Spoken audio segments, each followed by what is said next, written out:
Hey everyone, it's Naomi. Hi everyone, it's Naomi Wolf. And as promised, I am reading from Geneva Bible. I told you I would see you again in a day because we're getting such momentum. And indeed, here I am a day later. And we're going now from chapter 29 in Exodus in the Geneva Bible, the Founders Bible, the Puritans Bible, Thomas Jefferson's Bible, Shakespeare's Bible.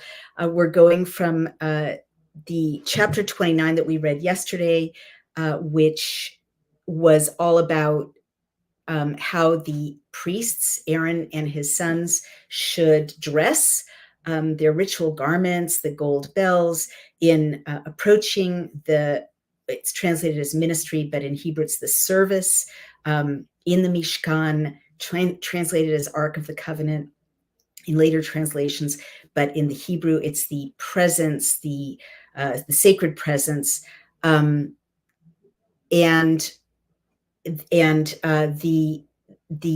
really interesting comparison that emerged yesterday, rather shocking, I must say, not trying to judge anybody or any religion, is that throughout the RSV translation of that passage, the words for making holy, which is a very standard kind of Old Testament Jewish thing, it's still a Jewish thing, that ordinary people are supposed to do or taught to do with ordinary things like eating bread or drinking wine or, getting married or even, bodily processes, right? You make things holy, you make them holy, you sanctify them, mekadesh.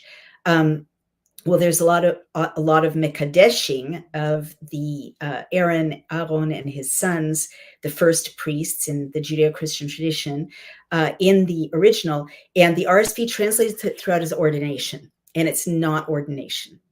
It just isn't. It doesn't have anything to do with ordination in the modern sense of ordination. And the reason I call that to your attention again is that when you ordain someone, they're ordained and then they're kind of in an elevated status forever. Priests or ministers and so on. Ordination is really more of a Christian term. Maybe rabbis are ordained as well. Maybe it's a Judeo-Christian term now. But in the Jewish tradition, and certainly in the Old Testament, it's mekadesh, it's sanctifying. And, you mekadesh your hands when you say a blessing over your hands when you're washing them. I mean, I stress this because in the Hebrew, the priests aren't better than anyone else. They're human beings in a state of humanity, which is flawed, right? This is clear from the beginning. I wouldn't say fallen, but flawed. And they have to continually lekadesh themselves, right, through these various rituals to be holified enough, holy-ized enough to approach the, completely holy presence of God. And that's a big change. And the other big change that I'm going to just remind you all about is that the description in chapter 29 of the food they were eating, the meat that they were sacrificing and boiling and then burning, the bread, both leavened and unleavened, I believe, or I'm sorry, mixed with oil and also unleavened, that they were preparing for the priests and for Yahweh, as a kind of feast. That is in the Hebrew an offering from the peace offerings of the children of Israel. The portion to the priest is an offering, whereas in the Revised Standard Version, it is the priest's due, D-U-E, his due. And that is a big difference. And I think that you should be aware of it because it's not in the original. It just isn't. The priest's portion is how RSV translates that, and that it's due to the priests from the children of Israel, not in the original. All right. And you can, you think of that what you will. It's, as I've said before, not trying to be mean or critical or judgmental.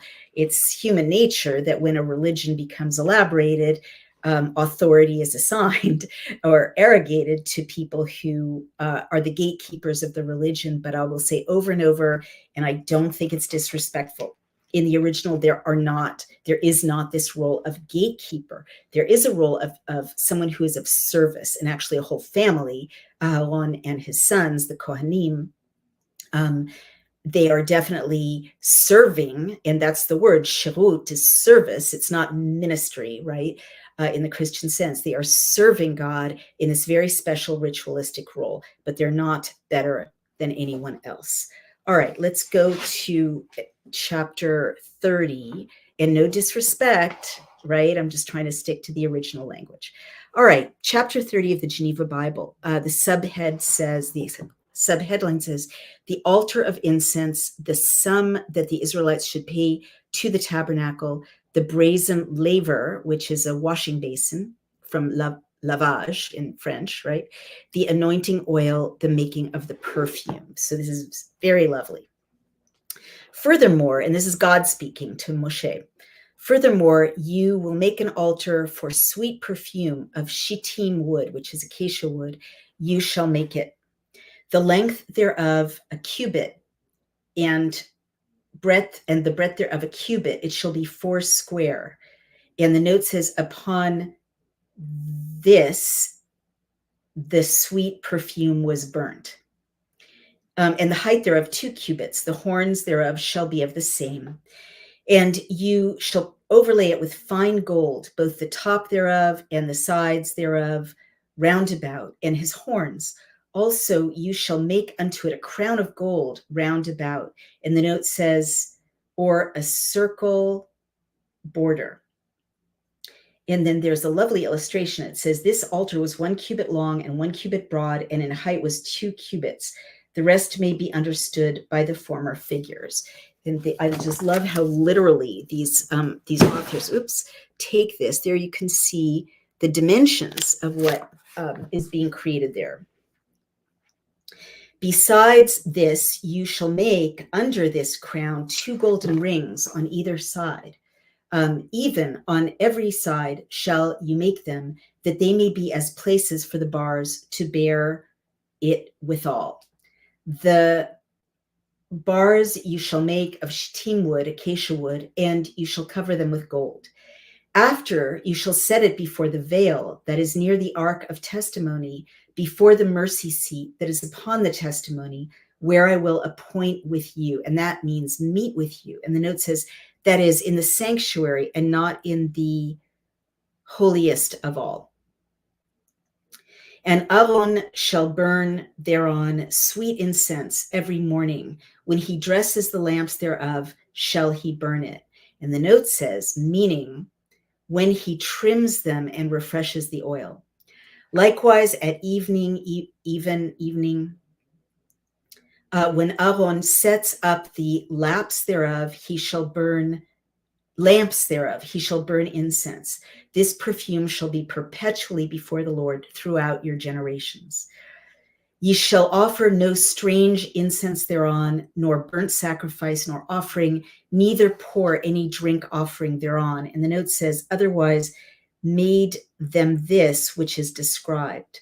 And the note says, but it must only serve to burn perfume. So they're being very specific. This is just for burning perfume. And Aaron shall make reconciliation upon the horns of it once in a year with the blood of the sin offering in the day of reconciliation. Once in the year shall he make reconciliation upon it throughout your generations. This is most holy unto the Lord. Afterward, the Lord spake unto Moshe, saying, when you take the sum of the children of Israel after their number, then they shall give every man when you tell them that there be no plague among them when you count them. And this is a kind of census. And the note says, whereby he testified he redeemed his life, which he had forfeit, as is declared by David. This shall every man give that goes into the number, half a shekel, after the shekel of the sanctuary. A shekel is 20 gerahs, and this is a unit of money. The half shekel shall be an offering to the Lord. All that are numbered from 20-year-old and above shall give an offering to the Lord. The rich shall not pass, and the poor shall not diminish from half a shekel, when you shall give an offering unto the Lord for the redemption of your lives. And the note says that God should be merciful unto you. So that you shall take the money of the redemption of the children of Israel and shall put it unto the use of the tabernacle of the congregation, that it may be a memorial unto the children of Israel before the Lord for the redemption of your lives. And there is an illustration here of the laver, the thing, the ritual washing or incense burning. I'm not yet sure which it is. The note says the foundation or foot of the laver, and the note says the laver, because Moses describes not the manner of this laver, this figure is made after the fashion of Solomon's, which seems to be most agreeable to this king. Save instead of wheels are put bars to bear it, as in the other figures also appears. So they're being very transparent that they don't know exactly what the laver looks like, because there really isn't a detailed description here. So they're taking a description from Solomon and saying it probably looks like this. All right. Also, the Lord spoke unto Moses, saying, you shall also make a laver of brass, and his foot of brass to wash, and shall put it between the tabernacle of the congregation and the altar, and shall put water therein. And I can't remind you enough, everyone is in the tent of meeting. Everyone gets to meet with God. It's not a Holy of Holies that only the priest gets to go into, although certainly that kind of curtained off part is where only the priest and the presence of Yahweh connect with each other. But everyone in the congregation is in the outer part of the tent of meeting. For Aaron and his sons shall wash their hands and feet thereat. And the note says, signifying that he comes to God, must be washed from all sin and corruption. When they go into the tabernacle of the congregation, and tabernacle just means tent, or when they go unto the altar to minister and to make the perfume of the burnt offering to the Lord, they shall wash themselves with water, lest they die. And I am telling you, pay attention to this passage, because this is a mistranslation already. It's not lest. So they shall wash their hands and their feet, that they die not. And this shall be to them an ordinance forever, both unto him and to his seed throughout their generations. Also, the Lord spoke unto Moses, saying, take you also unto you principal spices of the most pure, myrrh 500 shekels, of sweet cinnamon half so much, that is 250, and of sweet calamus 250. Also of cassia 500, after the shekel of the sanctuary, and of oil olive an hin, which is a measurement. And the note said, it is a kind of reed of a very sweet savor within, and is used in powders and overs, calamus root. And Walt Whitman referred to the calamus plant. It's a water plant. And I did not know that it had a sweet savor. Now I do. So you shall make of it the oil of holy ointment, even a most precious ointment, after the art of the apothecary. This shall be the oil of holy ointment. And you shall anoint the tabernacle of the congregation therewith, and the ark of the testimonies.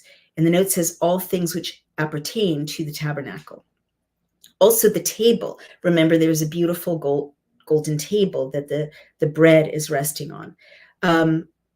And all the instruments thereof, and the candlestick with all the instruments thereof, and the altar of incense. Also the altar of burnt offering with all his instruments, and the laver and his foot, meaning the foot of the laver that it stands on. So you shall sanctify them, and they shall be most holy. All that shall touch them shall be holy. You shall also anoint Aaron and his sons, and shall consecrate them. that they may minister unto me in the priest's office. Moreover, you shall speak unto the children of Israel, saying, this shall be an holy anointing oil unto me throughout your generations. And I believe that means anointing oil. None shall anoint man's flesh therewith, neither shall you make any composition like unto it, for it is holy and shall be holy unto you. And the note says, neither at their burials nor otherwise. Whosoever shall make the like ointment, an ointment like it, or whosoever shall put any of it upon a stranger, even he shall be cut off from his people. And the Lord said unto Moshe, take unto you these spices, pure myrrh and clear gum and galbanum, these odors with pure frankincense, of each like weight. Then you shall make of them perfume composed after the art of the apothecary, mingled together, pure and holy. And you shall beat it to powder, and shall put it before the ark of the testimony in the tabernacle of the congregation, where I will make appointment with you. It shall be unto you most holy. And you shall not make unto you any composition like this perfume which you shall make. It shall be unto you holy for the Lord. Whosoever shall make like unto that to smell thereto, even he shall be cut off from his people. So don't, imitate this composition of delicious smelling substances, the gum, which I believe is gum Arabic, it's called now, the myrrh, the cinnamon, the calamus, the other delicious ingredients of these actual two formulas, it sounds like, of scent, of perfume that is going to be part of the anointing oil, right? This is sacred. You have to treat it as separate. And again, this is a very Jewish thing, the idea of keeping holy things separate, the idea of separating a Yom Chol, which means an everyday kind of day, from a Yom Kadosh, a holy day. By the same token, well, you know about kashrut laws. There are utensils for milk. There are utensils for meat. There are utensils you only use at holy days. There are everyday utensils. This is a very Jewish thing to say, and it's kind of starting here. This is some of the start of the idea. You're not animals. There are things that you will create not for utilitarian or just sensual everyday purposes. This is going to smell really good. Don't use it to attract a lover. Don't use it to anoint a dead body. Don't use it just because it smells good, right? Don't sell it to make money. It's holy. It's a holy formulation. It's used for holy purposes. Keep it separate for holy purposes. And this is it's a really important idea because, these people, I don't know if they invented it. I know that in Egypt, some things were certainly kept aside as holy. Maybe every culture that had a religious tradition kept things aside as holy. It's very human to separate the sacred and the profane, right? Or the everyday. But God is definitely being very clear that we're not animals. These are ritual instruments. Pardon me. I dropped something, that these are ritual instruments and even ritual perfumes, and they're not to be used carelessly or for everyday kind of utilitarian purposes. Now I'm going to go to the Revised Standard Version, and there's not a lot I want to call your attention to in the Revised Standard Version that's different. Except I want to note line 11 in the Revised Standard Version. The Lord said to Moses, when you take the census of the people of Israel, well, in the Geneva Bible, and you'll see in the Hebrew that we're about to read, it really doesn't say anything about a census. It's about counting for sure, but it's not a census like in the modern sense of a census. We count kind of for government purposes, or we count for administrative purposes. No, there's no census in the Hebrew. There's counting, as we'll see, but the reason I stress this is that in this passage, like in the breastplate, remember the breastplate that had almost an accounting of the lives of the children of the tribes of Israel built into it. It's much more about a relationship between Yahweh and the life choices of every single person in his family, all of his children. Meaning, this is not just about counting the children of Israel to count them. It's because each of these people is making a reconciliation, and that has a mathematical sense, right? Like you reconcile an account. But all of these people are accounting for their lives to God, right? That's what this is about. And that's very different from a census. But I guess I want to stress the counting part of it because, I will say this over and over, no one is insignificant. He's not saying count just the men or count just the men who have more than 20 goats or, count only the free people or count only the children of Israel. He's not saying that. He's saying, oh no, he is saying the people of Israel. I'm sorry, but he's not saying don't count the minors, right? Don't count the women. Everyone is important. Everyone matters, right? Everyone matters. And certainly in this section, it's about counting the children of Israel and having them account for themselves, their lives to God, their creator. But I don't think, so many other passages include the stranger, the voyager, the slave, people who are not members of this ethnic community or even religious community. I don't think we should read this as not as people who are not the children of Israel not counting, right? It just happens to be this model relationship where God is saying, okay, I want you to build this house for me that I'll live in, this tent where my family will assemble. The priest who serves should wear these clothes. And now this is how I want you to bring the lives of everyone in your community to me, for me to pay attention to them, for me to reconcile with them, for them to reconcile with me. And that's a very different sense than the census, which is quite technical. The other thing is, again, in line 20, about Aaron, the RSV says, when they go into the tent of meeting or when they come near the altar to minister, meaning they, the priests, to burn an offering by fire to the Lord, they shall wash with water lest they die. And then it repeats, line 21, they shall wash their hands and their feet lest they die. And I will bet you, I haven't looked yet, but this was true in the last chapter, I will bet you the Hebrew does not say lest they die. It sounds very, very dire in the Revised Standard Version. And, again, this is the sense that I grew up with, like, oh my gosh, God is so irrational. He's just going to kill everyone who comes anywhere near him who's made a tiny mistake or omitted a tiny thing. And it doesn't say that.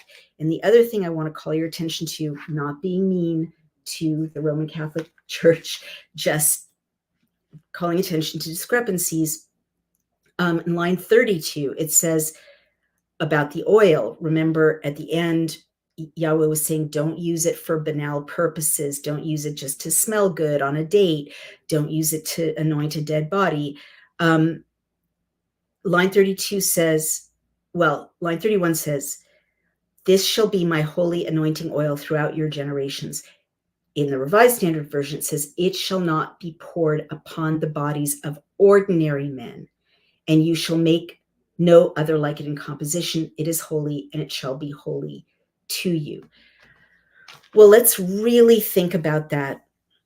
I would say mistranslation, because it doesn't say ordinary men in the Hebrew in line 32, as we will see.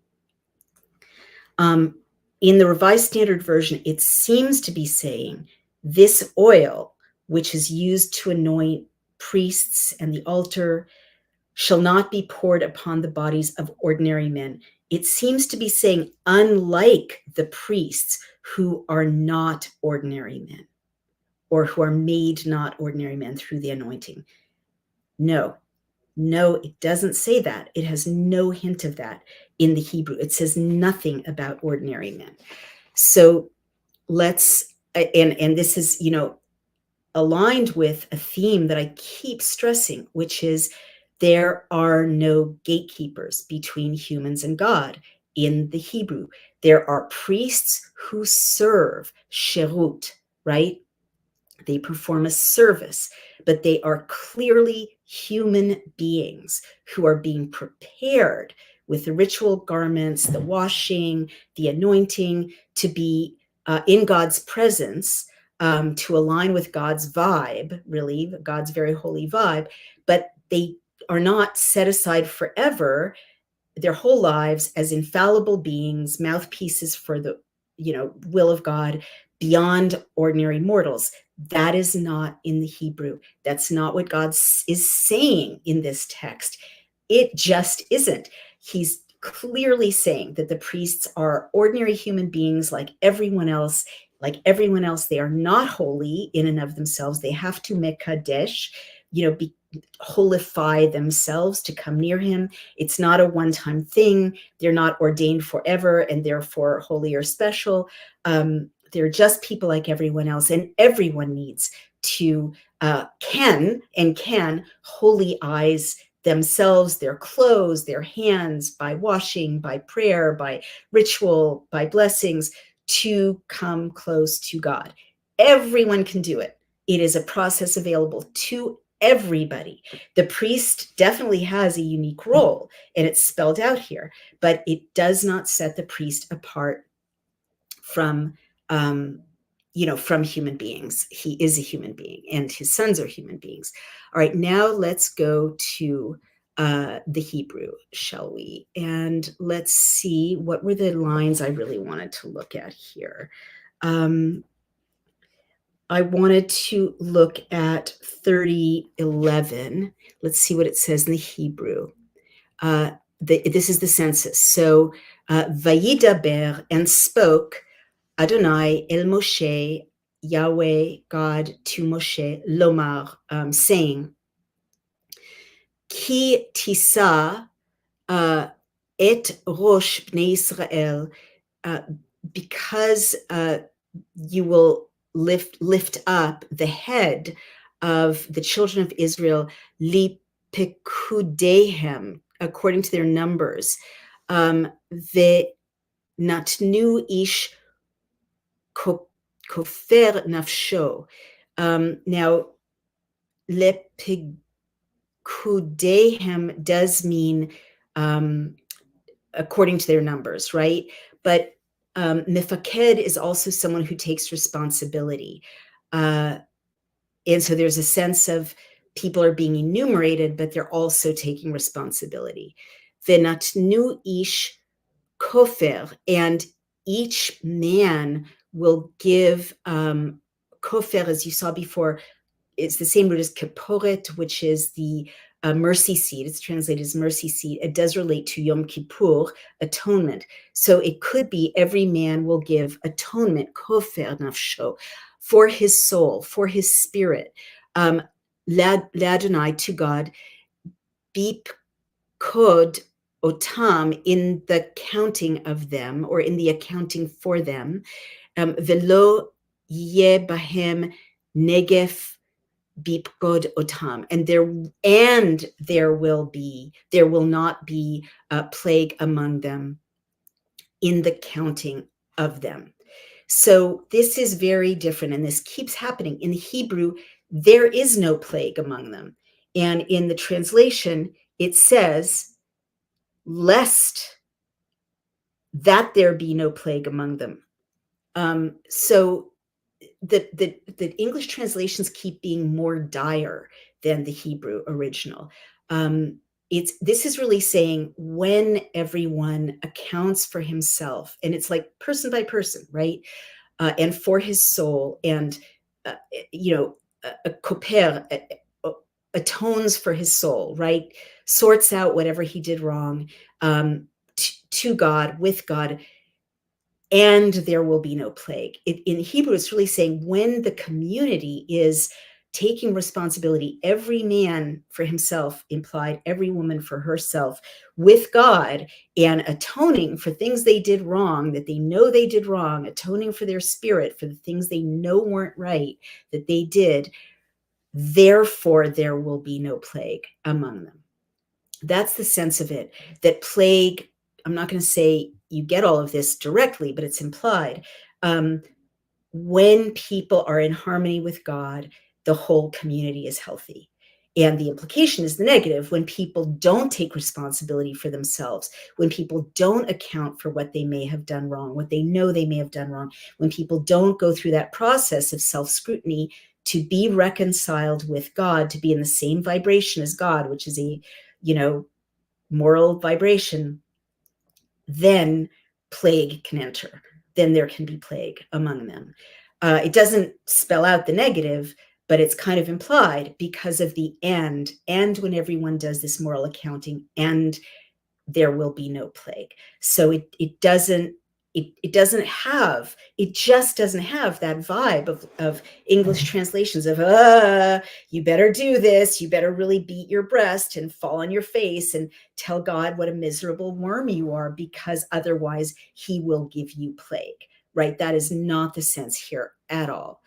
Let me go on to lest they die, which is line 20 in the Hebrew. Let's see what it says. It's so beautiful with all the perfumes. Line 20. And let's see, it doesn't have the same line 20 and 21, the bronze basin, when they go into the tent of meeting. Yeah, they do. Okay, there we go. Line 21. Rachatsu, and they will wash yadehem, their hands, veraglehem, and their legs. And by the way, it's hands or arms, right? Yadehem veraglehem, velo yamutu, and they are not dying, and they will not die. Vehaita lahem, and there will be to them chok olam, a law, and olam means the world, and it also means forever. Lo ul zaro, to him and to his seed, his descendants, ledorotam, for their generations. So it doesn't say lest they die. It doesn't say, and I'm quoting now from the Revised Standard Version, they shall wash their hands and feet lest they die. It's not this super scary scenario. It's saying, and they will wash their hands and feet, and they will not die. So it's really saying, because there is this sense that God seems to have, that if he doesn't prepare humans for his presence, they get overwhelmed physiologically and they die, right? So I think it's so beautiful. It's like having a parent who's kind of otherworldly and made of a different thing. And the parent is constantly saying, okay, I'm going to come into the room now, put on your sunglasses so that I don't, injure your eyes inadvertently. The vibe here is of God saying, here are the things you want to make sure that the priest does, and he will not die. He'll be clean, he'll be washed, everyone will have, accounted for themselves, and there won't be plague. He's properly dressed, he's purified himself, he's cleansed himself, and that, implies of sin and of, bad thoughts, bad feelings, and he will not die. God is not threatening death. God is making sure everyone stays alive. And it is so different. What a completely different personality. And the last thing I want to call your attention to is line 32. And this is what you do with this wonderful anointing oil, this delicious oil of holy anointment. It just sounds so wonderful. I just want to smell it. I've actually ordered frankincense and myrrh from an online distributor, and I can certainly add cinnamon. Oh, wait, no, I can't because I was told not to. Sorry, skip that. So let's see line 32. 31 and 32 says, Ve'el bnei Israel, and to the children of Israel, tidaber lomar, speak to them, saying, Shemen mishchat kodesh, the oil of holy anointment, yiyezeli ledorotechem, it will be thus to me for your generations. So God is saying, I always want this. I love it. I love the scent. Remember this. This is how you purify yourself. And then the next line says, Al besar adam lo yesaf ubemat kunto lo ta'asu kamohu kodeshu kodesh yelachem. So such a different sentence. Don't pour it upon besar adam, the meat of human beings. So it doesn't say what the RSV says. It says, it doesn't say it shall not be poured upon the bodies of ordinary men, as if priests are not ordinary men. No, it says don't pour it on human bodies. Don't pour it on human bodies. Use it in this ritual context. Al besar adam lo yesach ubemat kunto lo ta'asu. Don't pour it on human flesh, and according to its formula, you shall not make anything like it. And then it ends, it is holy, it shall be holy to you. And I'm going to reread that because it's so beautiful. Kodesh hu, holy it is. Kodesh yeh lachem, holy it will be to you. And again, just this idea that God keeps trying to explain, like some things, you make them holy, they're holy, it's holy, it'll be holy to you. A very important idea to God, obviously. And it repeats again in line 37. Vehaktoret asher ta'aseh, and the ketoret, it's translated as incense, but I think the ketoret also comes from the root, I need to check, keter, which means crown. But in any event, it's the incense that you will make. Ta'aseh means both make and do, in this case, make. Bemat kunta, lo ta'asu lachem kodesh tiye lecha l'Adonai. Don't make it for yourselves. Lo ta'asu lachem. Don't make it for yourselves. Kodesh tiye. It will be holy. Lecha, to you, le'Adonai. It'll be holy to you for the Lord. And again, the language just kind of aligns humans with the Lord. It's holy to you. It's holy to the Lord. And that is very different from it will not be poured upon the bodies of ordinary men. It's, God is saying, don't pour it on human bodies. Use it in this ritual circumstance. It's holy. It's holy for you. It's holy for me, God. We all recognize that we're creating a holy ritual, and it involves everybody. So that's it for my reading.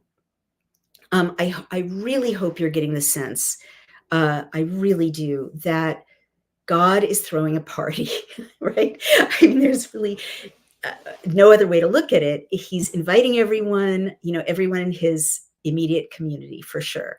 All his children that he's trying to demonstrate this model relationship with. Of course, it's a model relationship for all of his human children, without question. But there's a tent of meeting where God meets human beings, and the whole congregation is invited into the tent of meeting. There's an altar where the priest makes sacrifices, and the whole community gets to be present to smell that sweet savor, going to the Lord to witness it. There's a table where there's showbread, this sanctified bread. The whole community gets to be there. And God, in 2 chapters back, created a technology with the Mishkan, the dwelling place, the ark, covered in gold with the cherubs on top, where he will speak to humans, right?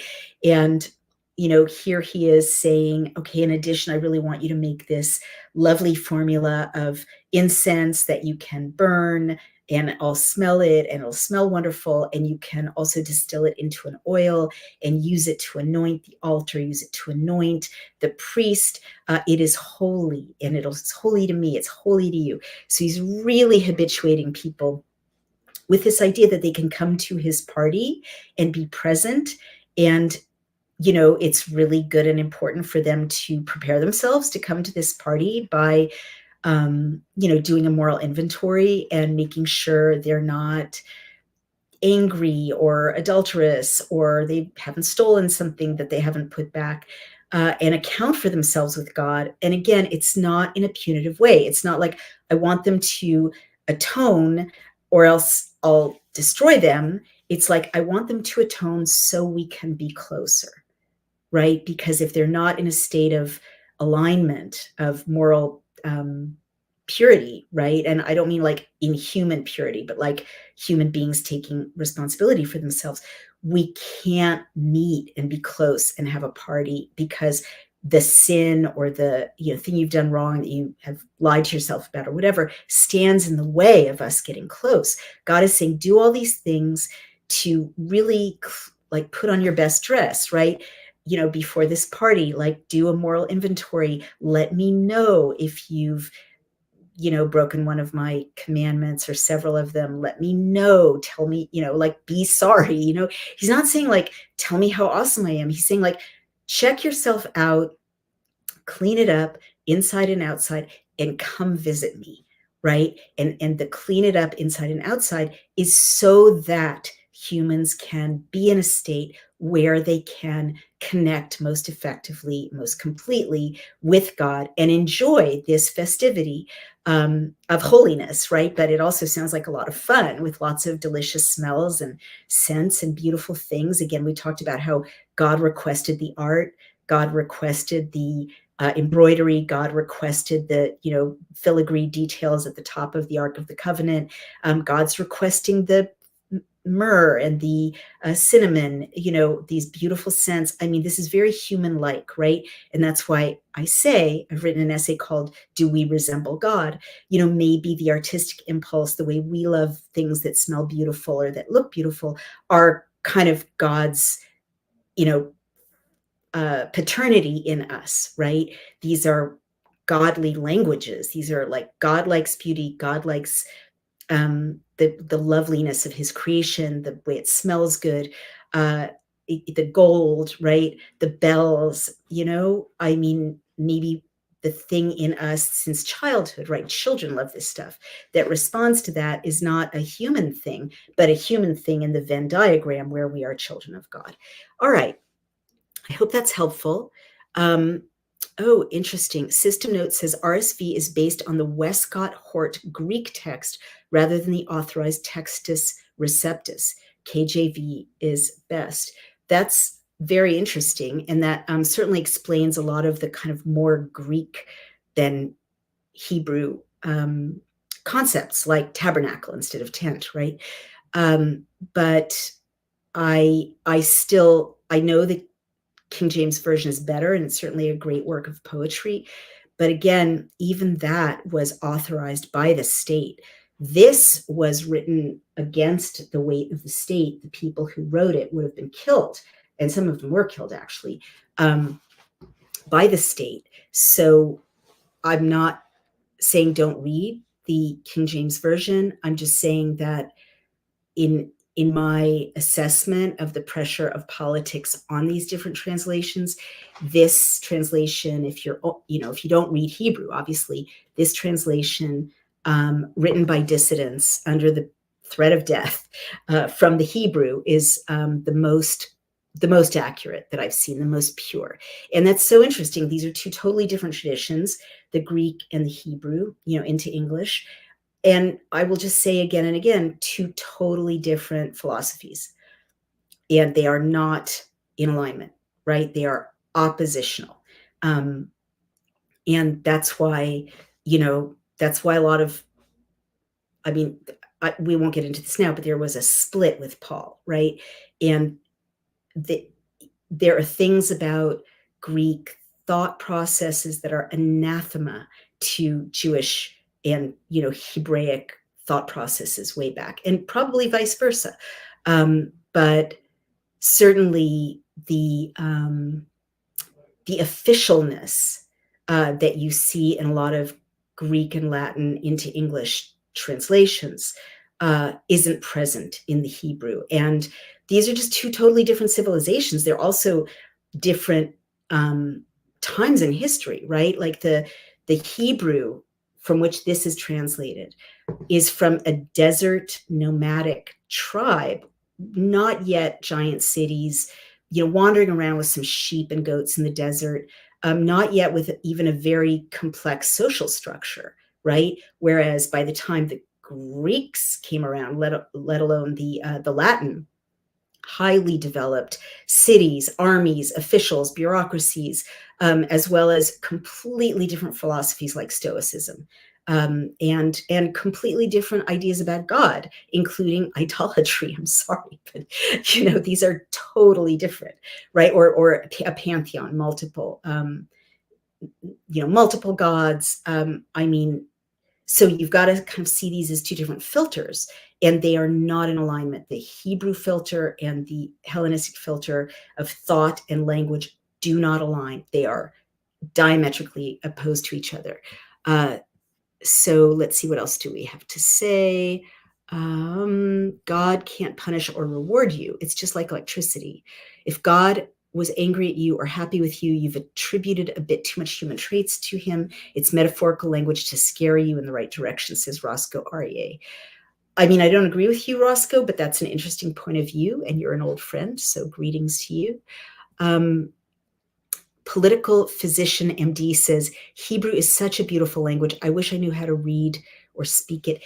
It is. My goodness, it's really, as I go through this exercise, it's more than a beautiful language. It's actually a magical language, because there are things that these verbs especially do in unpacking that I don't even understand how a word can do so much. As a lifelong student of language, I don't understand it. It's got to be a metaphysical answer. And a lot of people think that Hebrew is a magical language. Okay. Contrite One says, consequences all throughout. If this is done, followed, then this will happen. B. If this is not done, then this will be. I appreciate you sharing an earnest interest in studying the word. Thank you. You can't escape that, right? But it's all us, right? And I was reading a text that explained that when Jesus said, that which you sow socially reap, he was talking about karma. I mean, that's obviously not the perfect word for it, because that comes from Eastern religions, but definitely in the Hebrew Bible, definitely to Jesus's message, what you do is a choice, and it comes back to you, right? And it may not come back in ways that you immediately recognize, and it's not punitive, right? It's just a law of the moral universe. The choices we make determine who we are and what happens and what our circumstances are. And I think that was very profoundly indicated or hinted at in if the whole community, rosh by rosh, head by head, person by person, will align, in atonement for what he or she has done that is out of alignment with God's way, there won't be plague, right? There will be no plague. I mean, it's just like the grammar is not like, then I won't smite them with plague. It's like, then they are behaving in such a way that there won't be plague. So interesting, right? If only we understood that, which is not to suggest that someone who's ill has done it to themselves. But it is to suggest that there may be things we do to create more or less harmonious circumstances all around us, right? I mean, there may be illness we can't avoid, not our fault, but maybe the way we get through it is affected by what we've done, right? For good or ill. So political physician MD says, true pious love outweighs sarcasm. Very interesting, compelling lesson for the greater community. Very true. And Gib Mine Heart says, The Torah is known as the blueprint of creation. Fascinating. And Carolyn Carson, hello again, says, thank you, much appreciated, becoming receptive to meet God. That is a perfect note to end on, because I think that that's what this chapter is about. It's like, and it really, kind of makes you think when you get ready to go to church or go to synagogue or go to mosque, are you just like dialing it in? Which I've certainly been guilty of. Oh, it's time to go to Yom Kippur. Better, get dressed. And, my mind's thinking of a million other things, even if I've been fasting or whatever, technically obeying the letter of the law. God is really saying he wants something very much more profound here. He wants us to, as you put it so beautifully, Carolyn Carson, become receptive, take the steps, including introspection and accountability, inward accountability, right? It's not just external counting, it's accounting with oneself, reconciling oneself to God, becoming receptive, taking the steps to be in a state of being receptive to meet God. And God is there to be met, says this passage, in a place, with food and lovely smells and other forms of celebration. So let's stop there. Thank you so much. And remember, many of you have joined up, which is really nice. Come to Naomi Wolf Reads the Geneva Bible on Substack and become paying or free subscribers. If you can afford to pay, it's great, because these videos take production and distribution and social media teams to get out there. And if you can't, mazel tov, as we say, God bless you, subscribe anyway, and you'll get all the emails. But please do go there, because that way you can get all of these in one place. And as always, please support Daily Clout. Please support my Substack Outspoken, and continue to follow me. I'm getting consistently erased, once again, from all social media. Dramatic drops in subscribers and followers, like overnight, thousands, whatever. And I will assume I have not become overnight particularly repellent, but rather that the algorithms are playing with us yet again.